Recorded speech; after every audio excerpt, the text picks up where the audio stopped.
Praise the lord. దేవునికి మహిమ కలుగును గాక. ప్రభునందు మాకు అత్యంత ప్రియులైన దేవుని బిడ్డలైన మీ అందరికీ కూడా క్రీస్తు పేరట నా హృదయపూర్వకమైన వందనాలు తెలియజేస్తున్నాను. ఈ చక్కని సమయంలో ప్రభు మనకి ఇచ్చినటువంటి ఈ సమయాన్ని వాక్యంలో మనం నేర్చుకుందాం.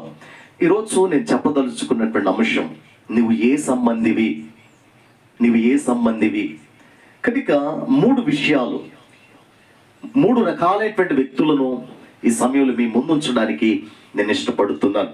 మొదటిగా ప్రకృతి సంబంధమైనటువంటి మనుషుడు, రెండవదిగా శరీర సంబంధమైనటువంటి మనుషుడు, మూడవదిగా ఆత్మ సంబంధి అయినటువంటి మనుషుడు. మొదటిగా ప్రకృతి సంబంధమైనటువంటి మనుషుడు, రెండవదిగా శరీర సంబంధి అయినటువంటి మనుషుడు, మూడవదిగా ఆత్మ సంబంధమైనటువంటి మనుషుడు.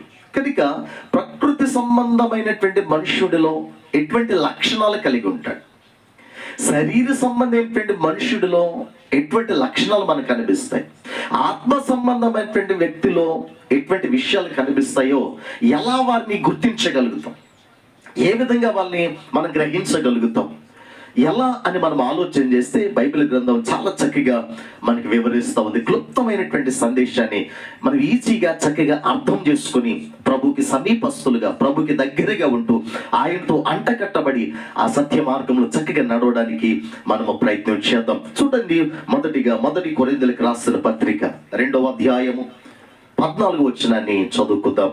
ప్రకృతి సంబంధి అయిన మనుషుడు దేవుని ఆత్మ విషయములను అంగీకరింపడు. అవి అతనికి వెర్రితనముగా ఉన్నవి. అవి ఆత్మానుభావము చేతని వివేచింపదగును గనుక అతడు వాటిని గ్రహింపజాలడు.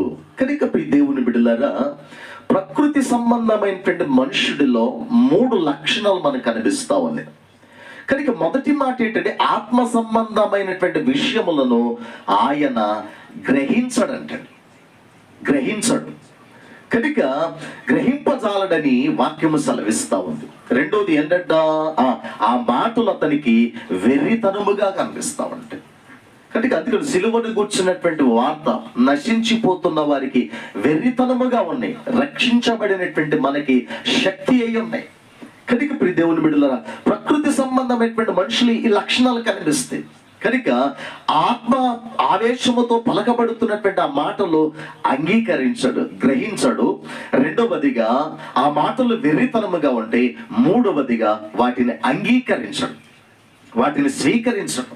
కనుక ప్రియ దేవుని బిడ్డ, ఒకవేళ పరిశుద్ధాత్మ దేవుడు మనలో ఉన్నటువంటి లోపమును ఎరిగి దైవజనుడి ద్వారా వాక్యము రూపములో, దర్శనముల రూపములో ఆయన మనతో మాట్లాడినప్పుడు ఖచ్చితంగా వాటిని మనము అంగీకరించాలి, వాటిని మనము స్వీకరించాలి. నిజమే కదా, నాలో ఈ తప్పు ఉంది కదా, కనుక ప్రభు నాతో మాట్లాడాడు కదా, ఆ మాటను స్వీకరించి మనము సరి చేసుకొని సరైన మార్గంలో నడవడానికి మనము ప్రయత్నం చేయాలి. కనుక ప్రకృతి సంబంధించిన మనుషుల్లో కనిపించే మొదటిగా ఆత్మ విషయములను గ్రహించడు, రెండవదిగా ఆ మాటలు వెర్రితనముగా ఉంటే, మూడవదిగా వాటిని అంగీకరించడు. కనుక ఈ మూడు కనుక మనలో ఉంటే మనము కూడా ఖచ్చితంగా ప్రకృతి సంబంధమైనటువంటి మనుషులమే. దేవునికి కావలసింది ప్రకృతి సంబంధ మనుషులు కాదు. దేవునికి కావలసి మన బాగుగా ఎరిగినటువంటి వాళ్ళమే ఆత్మ సంబంధమైన మనుషులు ఆయనకి కావాలి. కనుక ప్రియ దైవజనంగమా, ఎలా వారిని గుర్తించగలుగుతామంటే, ఏ వ్యక్తిలోనైనా, అది సంఘములో చేర్చబడినటువంటి బిడ్డలోనైనా, కనుక ఏ వ్యక్తిలోనైనా ఈ 3 విషయాలు కనుక మనకు కనిపిస్తా ఉంటే ఖచ్చితంగా అతడు దేవుడికి సంబంధించిన వ్యక్తి కాదు, ప్రకృతి సంబంధమైన మనుషుడిగానే జీవిస్తా ఉన్నాడు. దేవుని బిడే కానీ, రక్షించబడ్డాడే కానీ, మారు మనసు పొందాడే కానీ, సహవాసములో సంఘములు చేర్చబడ్డాడే కానీ అతడు ప్రకృతి సంబంధమైన మనుషుడిగానే జీవిస్తా ఉన్నాడు.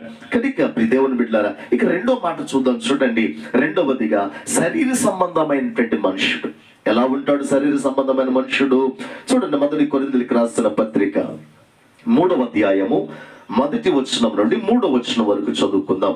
మొదటి కొరింథీయులకు రాసిన పత్రిక 3వ అధ్యాయము మొదటి వచనం నుండి 3వ వచనం వరకు.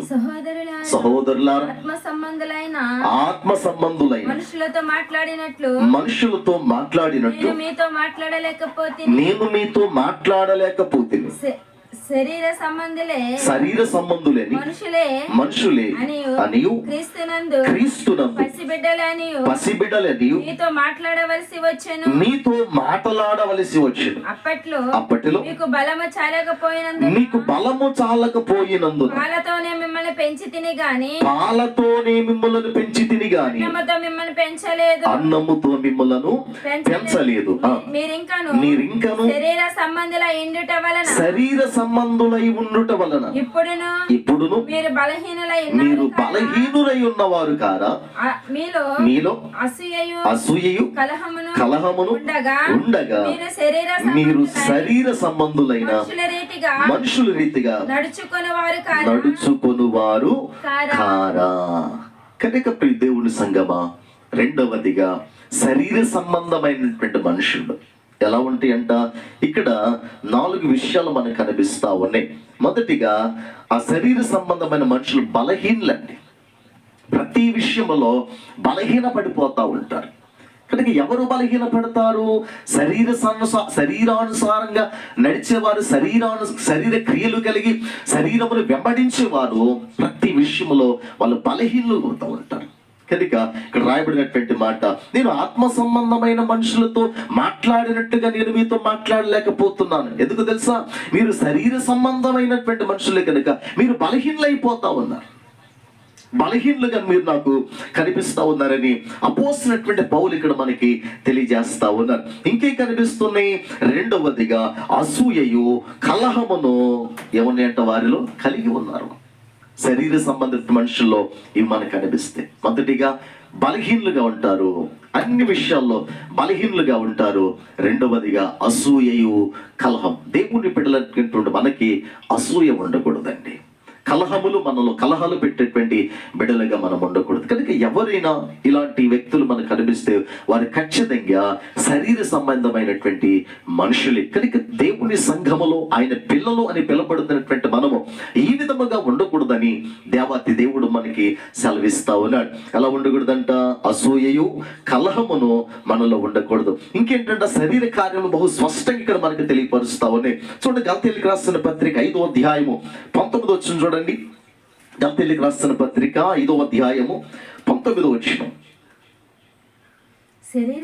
శరీర కార్యములు స్పష్టమయ్యున్నయి, అవేమనగా జారత్వమును, అపవిత్రత, కాముకత్వమును, విగ్రహారాధనయు, అభిచారమును, ద్వేషములు, కలహములు, మత్సరములు, క్రోధములు, కక్షలు, భేదములు, విమతములు, అసూయయు, మత్తతలు, అల్లరితో కూడిన ఆటపాటలు మొదలైనవి వీటిని గూర్చి నేను మునిపే చెప్పిన ప్రకారము. చాలండి. కనుక ప్రియ దేవుని బిడ్డలారా, శరీర కార్యములు బహు స్పష్టమై ఉన్నాయి. వీటిని పెద్దగా వివరించాల్సినటువంటి అవసరం లేదు. కనుక ప్రియ దేవుని బిడ్డల, ఈ చదవబడినటువంటి మాటలలో ఏవైనా మనలో ఉన్నాయేమో, ఎక్కడైనా మనము చిక్కబడి ఉన్నామేమో, ఎక్కడైనా మనము పట్టబడి ఉన్నామేమో దేవుడు సెలవిస్తున్నాడు. మనము మారాలని, మనము మార్పు నొందాలని, మనము పరిశుద్ధతలోనికి రావాలని, మనము శరీర సంబంధమైన బిడ్డలుగా ఉండకూడదని దేవుడు మనతో సెలవిస్తా ఉన్నాడు. కనుక మొదటిగా శరీర సంబంధమైన మనుషులు బలహీనులు, రెండవదిగా అసూయయు కలహములు మనకు కనిపిస్తాయి, మూడవదిగా ఇక్కడ శరీర కార్యం బహు స్పష్టంగా మనం ఇప్పుడు విన్నాం. ఇంకా నాలుగవదిగా మనం చూడగలిగితే ఏం కనిపిస్తాయి వాళ్ళలో అంటే 21వ వచనం చదువమ్మా. అది గలతీయులకు రాసిన పత్రిక 5వ అధ్యాయం 21వ వచనం. భేదములు, విపత్తములు, అసూయలు, మత్తతములు, అల్లరితో కూడిన ఆటపాటలు మొదలైనవి వీటిని గూర్చి నేను మునిపే చెప్పిన ప్రకారము ఇట్టి వాటిని చేయువారు దేవుని రాజ్యమును స్వతంత్రించుకొనరని మీతో స్పష్టముగా చెప్పి ఉన్నాను. ఇక నాలుగవది మనం చూడగలిగితే సంగమా, దేవుని రాజ్యానికి వారసులము కాదు. మనం ఎందుకు ఎంత భక్తి చేస్తున్నాం? ఎందుకు ఇంత శ్రమలను జయిస్తూ లోకానికి వేరుగా ఉంటూ మనం ఎందుకు నడుస్తున్నాం? ఈ లోకయాత్రను ముగించిన తర్వాత ఆ మహిమలోకములు, ఆ పరలోకములు, ఆ సమూహములు, దేవుని సన్నిధానములు, పరిశుద్ధుల గుంపులో మనము కూడా ఉండాలని మనం ఈ భక్తి చేస్తా ఉన్నాం. కనుక ఎవరైతే ఇటువంటి శరీర కార్యములు, శరీర సంబంధమైనటువంటి వ్యక్తులుగా ఉంటారో ఖచ్చితంగా ఇక్కడ వాక్యము సెలవిస్తుంది, వాళ్ళు దేవుని రాజ్యమునకు వారసులు కారండి. కనుక మనము చేసేటువంటి భక్తి నిష్ప్రయోజనము కాకూడదు. మనము చేయు భక్తి ప్రయోజనకరముగా మనం ఉండాలంటే కనుక మనము శరీర సంబంధమైన మనుష్యుడిగా బ్రతకకూడదండి. దేవుని సంబంధమైనటువంటి బిడ్డలుగా మనం ఉండాలి. కనుక ప్రకృతి సంబంధి అయినటువంటి మనుషుల్లో ఏమి కనిపిస్తాయి? 3 మాటలు మనం విన్నాం. శరీర సంబంధమైనటువంటి మనుషుల్లో ఏ విషయాలు, 4 విషయాలు మీ ముందుంచాను. అవి కనబడితే ఖచ్చితంగా అది నేనైనా మీరైనా ఎవరైనా ఈ విషయాలు మనకు కనబడితే మనం ఖచ్చితంగా శరీర సంబంధమైన మనుషులు మనం గుర్తిరిగి సరి చేసుకుని మనం ముందుకు నడవాల్సిన అవసరత ఎంతైనా ఉంది. ఇక ఆఖరిగా ఈ మాట చూద్దాం. చూడండి, 1 కొరింథీయులకు రాసిన పత్రిక 3వ అధ్యాయము 1వ వచనం. సహోదరులారా, ఆత్మ సంబంధమైన మనుషులతో మాట్లాడినట్లును, ఆత్మ సంబంధమైన మనుషులతో మాట్లాడినట్టు నేను మీతో మాట్లాడలేకపోతే శరీర సంబంధుల మనుషులే అని, శరీర సంబంధమైన మనుషులే అని, క్రీస్తునందు పసిబిడ్డలే అని, క్రీస్తునందు పసిబిడ్డలే అని మీతో మాట్లాడవలసి వచ్చాను. కనుక ప్రియదేవుడి సంగమా, ఆత్మ సంబంధమైనటువంటి మనుషులు, కనుక ఈ ఆత్మ సంబంధమైనటువంటి మనుషుల్లో ఏం కనిపిస్తే అని మనం చూడగలిగితే చూడండి, అది 1 కొరింథీయులకు రాసిన పత్రిక 2వ అధ్యాయం 15వ వచనం చదువు. ఆత్మ సంబంధి అయిన వాడు అన్నిటిని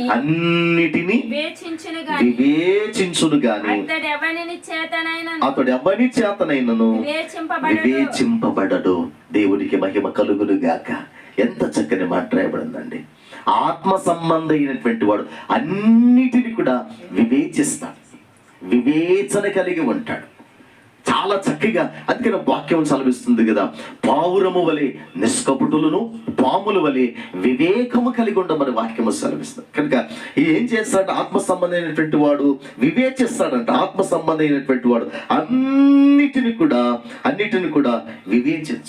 వివేచిస్తాడండి. కనుక అటువంటి వివేచించగలిగినటువంటి జ్ఞానము కలిగినటువంటి బిడ్డలుగా మనం నడవాలి. ఆత్మ సంబంధి అన్నిటిని కూడా గుడ్డిగా నమ్మడు. కనుక నేటి దినాలలో క్రైస్తవుడు ఈజీగా త్వరగా పడిపోవడానికి గల కారణం ఏంటంటే, మొదటిగా ప్రకృతి సంబంధమైన మనుషుడిగా ఉంటున్నాడు, రెండవదిగా శరీర సంబంధమైనటువంటి మనుషుడిగా ఉంటున్నాడు. కనుకనే అన్నిటినీ గుడ్డిగా నమ్మేస్తున్నాడు, వివేచించలేకపోతున్నాడు, గ్రహించలేకపోతున్నాడు. కనుక ఆత్మ సంబంధి అయినటువంటి వాడు వివేచేసి అన్నిటినీ, ఒకటి కాదండి, ప్రతిదీ కూడా తన దగ్గరికి వచ్చిన ప్రతి దానిని కూడా వివేచిస్తాడని వాక్యం సెలవిస్తా ఉంది. ఇంకేం చేస్తాడు చూడగలిగితే ఆత్మ ఫలాలు కలిగి ఉంటాడు. 3వదిగా ఆత్మ సంబంధమైన వాడితో, ఆ ఆత్మ సంబంధమైన వారిలో ఆత్మ ఫలాలు మనకి కనిపిస్తాయి. ఎంత చక్కని మాట అండి. గలతీయులకు రాసిన పత్రిక 5వ అధ్యాయం 22వ వచనం మనం చూస్తాం. ఆత్మ ఫలాలు 9 ఫలాలు మనకు కనిపిస్తుంది. చూద్దాం, చక్కని మాటలు రాయబడి ఉంటే ఈ మాట మనం చూద్దాం. గలతీయులకు రాసిన పత్రిక 5వ అధ్యాయము 22వ వచనం. అయితే ఆత్మఫలమేమనగా ప్రేమ, సంతోషము, సమాధానము, దీర్ఘశాంతము, దయాళత్వము, మంచితనము, విశ్వాసము, సాత్వికము, ఆశానిగ్రహము, ఇట్టి వాటికి విరోధమైన నియమమేదియూ లేదు. ఎంత చక్కని మాట. ఆత్మఫలమేమనగా 9 ఫలాలు అక్కడ మనం చూస్తాం. కనుక ఆత్మ సంబంధమైనటువంటి వాడిలో ఖచ్చితంగా ఈ 9 కనిపిస్తుంది. ప్రేమ కనిపిస్తుంది, మంచితనము కనిపిస్తుంది, దయాళత్వం కనిపిస్తుంది, సాత్వికము కనిపిస్తుంది, ఆశానిగ్రహము కనిపిస్తుంది. కనుక ఇవన్నీ కూడా ఆత్మ ఫలాలు కలిగిన వ్యక్తిలో మనకి కనిపిస్తాయి. ఇక 3వదిగా చూడండి, ఆత్మ సంబంధమైన మనుషులు ఇంకేం కనిపిస్తాయి అంటే, ఆ గలతీయులకు రాసిన పత్రిక 5వ అధ్యాయం 25వ వచనం చదువు. 25వ వచనం. మనము ఆత్మను అనుసరించి జీవించు వారమైతిమా, ఆత్మను అనుసరించి క్రమముగా నడుచుకుందుము, ఒకరినొకరము వివాదమునకు రేపకై. చాలు దేవుడికి మహిమ కలుగును గాక. కనుక ఇక్కడ రాయబడినటువంటి మాట క్రమముగా నడుచుకుందుము. ఆత్మను కలిగిన వాడు క్రమాన్ని కలిగి ఉంటాడు, క్రమముగా ఉంటాడు. కనుక ఎక్కడున్నా క్రమశిక్షణ కలిగి ఉంటాడు. కనుక ప్రియ దేవుని బిడ్డలారా, ఒకవేళ అక్రమముగా నడుస్తున్నామా, క్రమము తప్పిన బిడ్డలుగా మనం ఉన్నామా, సరి చేసుకుందాం. ప్రభు ఈ చక్కని సమయంలో ప్రభు నీతో మాట్లాడుతున్నాడు, మనందరితో మాట్లాడుతున్నాడు. సరి చేసుకుందాం. 3 విషయాలు మన దేవుడు ఏదైనా చెప్తే ఆ మనుషుల్లో ఉన్నటువంటి లక్షణాలు కూడా తెలియపరిచాడు. ఎంత చక్కని విషయాలు మనం విన్నామండి. కనుక ప్రియ దేవుని బిడ్డలారా, ఎవరి సంబంధివి? నీవు ప్రకృతి సంబంధివా? 2 శరీర సంబంధివా? 3 ఆత్మ సంబంధివా? ఇప్పుడు ఈ 3 విషయంలో నీవెక్కడ ఆగిపోయావు? ప్రకృతి సంబంధం మనుషుడి దగ్గర ఉన్నావా? 2 శరీర సంబంధమైన మనుషుడి దగ్గర ఉన్నావా? 3 ఆత్మ సంబంధమైన మనుషుడికి ఉన్నామా? సరి చేసుకుందాం, సరిదిద్దుకుందాం. ప్రభుకి ఇష్టమైనటువంటి బిడ్డలుగా ముందుకు సాగుదాం. దేవుని బిడ్డలారా, ఈ మాటలు దేవుడు మన వినికిట్లో దీవించి ఆశీర్వదించి ఆత్మ సంబంధమైన మనుషులుగా ప్రభు మనలను ముందుకు నడిపించునుగాక. ఆమె. మీ కొరకు చిన్న ప్రార్థన చేయాలని ఆశపడుతున్నాను. కళ్ళు మూసుకోండి. మీ కొరకు చిన్న ప్రార్థన చేస్తాం. ప్రేమ కలిగిన తండ్రి, మమ్మలను మిక్కిలిగా ప్రేమించిన మా ప్రియ పరలోకపు తండ్రి, మీ కొందన ఈ చక్కని సమయంలో నువ్వు ఏ సంబంధివి అనే విషయంలో ప్రభువా చక్కని 3 విషయాలు తండ్రి మీరు మాతో మాట్లాడారు. కనుక నాయన మేము ఆత్మ సంబంధమైన మనుషులుగా నడవడానికి మీ కృప చూపించమని, ఈ మాటలు విని మా హృదయాలు భద్రపరుచుకుని వాక్యానుసారంగా నడిచే కృప దయచేయమని, వాక్యమైన మా ప్రియ బిడ్డలందరినీ, వారి కుటుంబాలు, బిడ్డలందరూ కూడా దీవించి ఆశీర్వదించి ఆయన సమృద్ధిగా ధారాళంగా మనం వర్ధిల్లింపచేసి వారి జీవితంలో మీరే గొప్ప కార్యం జరిగించి మీ నామానికి మీరు మహిమ తెచ్చుకోమని, మా కొరకు త్వరగా రానిందని రక్షకుడే యేసు ఉన్నతమైన నామములో ప్రార్థన చేసి వేడుకొచ్చున్నాం పరమ తండ్రి. Amen. Amen. Praise the Lord. దేవుడు